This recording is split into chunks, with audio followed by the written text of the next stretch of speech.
મારો આ જે વિડીયો છે એ બાયસરન વેલીનો છે કાશ્મીરની, જે અત્યારે દરેક જગ્યાએ સમાચારોમાં તમને વાંચવા મળ્યું હશે. પણ આ ક્યાંથી આવે છે? પાકિસ્તાન એક્સપોર્ટ કરે છે આતંકવાદી, એક સમયે એવું પણ કહેવાતું હતું. બોર્ડર ક્રોસ કરીને આવે છે, બોર્ડર્સ તો આપણે સેફ નથી રાખતા. તો આ ક્યાંથી આવે છે આતંકવાદી? ભૂતકાળમાં એવું બન્યું છે કે કાશ્મીરના કોઈ એક ફેમિલીમાંથી જ છોકરો મોટો થયો હોય અને કોઈ ઇલલીગલ એસોસિએશન એણે જોઈન કર્યું હોય, પછી પકડાયો હોય આતંકવાદી તરીકે. તો શું કાયમ માટે આતંકવાદી બહારથી જ આવે છે? અને બાયસરન વેલી જેવી જગ્યા પહેલગામમાં જે અંદરની જગ્યા છે, એવું પણ નથી કે ખાસ કોઈ એકદમ પાકિસ્તાનની બોર્ડરને કનેક્ટેડ જગ્યા હોય. બાયસરન વેલી એક એવી જગ્યા છે જ્યાં રેગ્યુલરલી ટુરિસ્ટ જાય છે, રેગ્યુલરલી. અને બહુ સહજ છે ત્યાં આગળ જવું. એ કોઈ એવી છેવાડાની કે કોન્ટ્રોવર્શિયલ જગ્યા પણ નથી પહેલગામમાં આવેલી બાયસરન વેલી.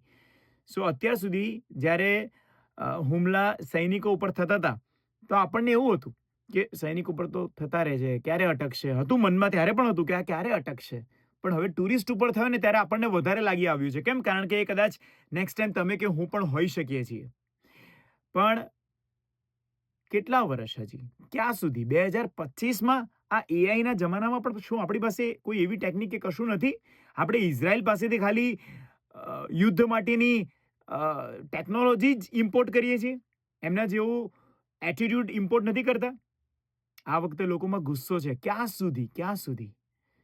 સો there has to be some way એ લોકોને સમજાવવા માટે.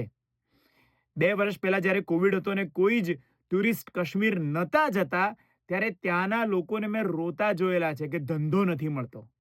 અને હવે લાસ્ટ યર 2.5 કરોડ કરતાં વધારે ટુરિસ્ટ ગયેલા. 12,000 કરોડ રૂપિયા ટુરિઝમથી કાશ્મીરમાં ઊભા થાય છે. એની સામે સરકાર 1 લાખ કરોડ રૂપિયા કાશ્મીરને આપે છે. આપવામાં સરકારે કશું નથી બાકી રાખ્યું.